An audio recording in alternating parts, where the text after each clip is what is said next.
जीवन में हमें अक्सर अपनी गलतियों और बीते हुए कार्यों का पछतावा होता है। हम खुद को सोचते हैं कि क्या होता अगर हमने वह कार्य नहीं किया होता या उस गलती को सुधार दिया होता। लेकिन क्या आपने कभी यह सोचा है कि बीता हुआ कल वापस लौट कर नहीं आता है? यहां हम एक छोटी लेकिन गहराई से सोचने वाली महात्मा बुद्ध की इस कहानी के माध्यम से देखेंगे कि हमें अपनी भूलों को भूलकर आगे बढ़ना चाहिए। महात्मा बुद्ध एक गांव में प्रवचन सुना रहे थे। उन्होंने पास हुए लोगों के समीप अपनी मधुर वाणी से सभी को संबोधित करते हुए बताया कि हर किसी मनुष्य को धरती मां की तरह सहनशील तथा क्षमाशील होना चाहिए। क्रोध मानव का ऐसा शत्रु है जो दूसरों को तो हानि पहुंचाएगा, साथ में खुद भी उससे नहीं बच पाएगा। इसलिए क्रोध, ईर्ष्या मानव की सबसे बड़े शत्रु है। सभा में सभी लोग शांति से उनकी बात को ध्यानपूर्वक सुन रहे थे। तभी वहां उस सभा में एक अति क्रोधी व्यक्ति भी उपस्थित था। वह पहले तो उनकी बात सुनता रहा, फिर वह अचानक महात्मा जी से क्रोधित होकर बोला।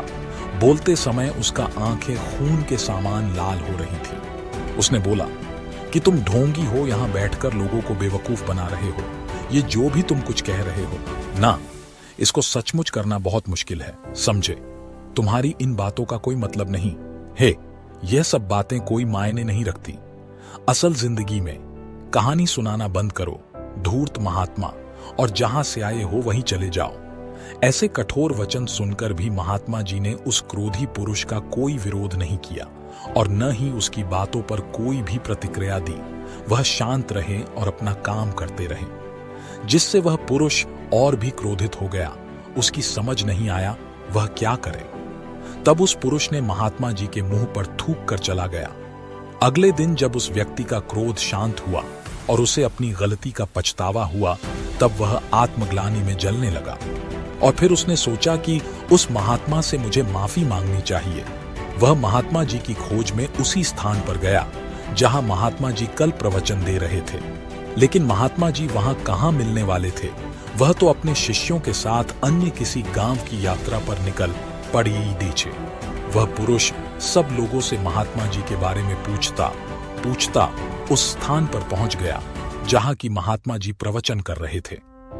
तब उस पुरुष को महात्मा जी के शिष्यों ने उसे उनके पास जाने से रोका, लेकिन महात्मा जी ने अपने शिष्यों को आदेश दिया कि आने दे उस पुरुष को। तब वह पुरुष महात्मा जी के चरणों पर गिर गया। उनसे बोला, मुझे क्षमा कीजिए महाराज।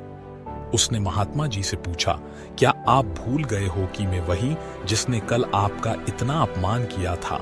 मैं अपने दुष्ट कृत्य की आपसे माफी मांगता हूं। तब महात्मा जी ने बड़े दीढ़े शालीनता से उस पुरुष से बोले कि कौन सी बात?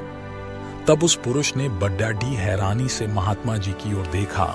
महात्मा जी बोले कि मैं तो बीती बातें वहीं छोड़ आया, क्योंकि बीता हुआ कल कभी वापस लौटकर नहीं आता। इसलिए बीती हुए बातों की वजह से आज और अपना आने वाला कल नहीं बिगड़ना चाहिए। जो हो गया सो हो गया। तुम्हें अपनी भूल का एहसास हुआ, यही सबसे बड़ी बात है। तुम अपनी गलती को मान लिए, सो तुम अब निर्मल हो गए हो। इसलिए कोई भी ग्लानि अपने मन में नहीं रखो। अपने आने वाले कल के बारे में विचार करो और उसे सुधारने का प्रयास करो। महात्मा जी की बात सुनकर उस पुरुष के मन का भार हल्का हो गया और उसने महात्मा जी के चरणों को पकड़ डिड्याच कर कहा, आज से मैं अपने क्रोध का त्याग करता हूं और धैर्यवान और क्षमाशील होने का प्राण आज से लेता हूं। तो दोस्तों, हमें इस कहानी से यह प्रेरणा मिलती है कि यदि अपने बीते हुए कल की गलती को लेकर हमें वर्तमान में उसका पछतावा न कर, उस गलती को हमें अपने भविष्य में कभी नहीं करना चाहिए, क्योंकि दोस्तों बीता हुआ कल कभी लौटकर वापस नहीं आता। तो अगर आपको महात्मा गौतम बुद्ध की इस कहानी से कुछ सीखने को मिला हो तो अपने दोस्तों के साथ इसे जरूर शेयर करें। मुझे उम्मीद है कि आपको ये कहानी पसंद आई होगी और काफी कुछ सीखने को मिला होगा। कहानी के बारे में अपने विचार आप हमें नीचे कमेंट करके बता सकते हैं। जाने से पहले वीडियो को लाइक करें और चैनल को सब्सक्राइब जरूर करें। धन्यवाद।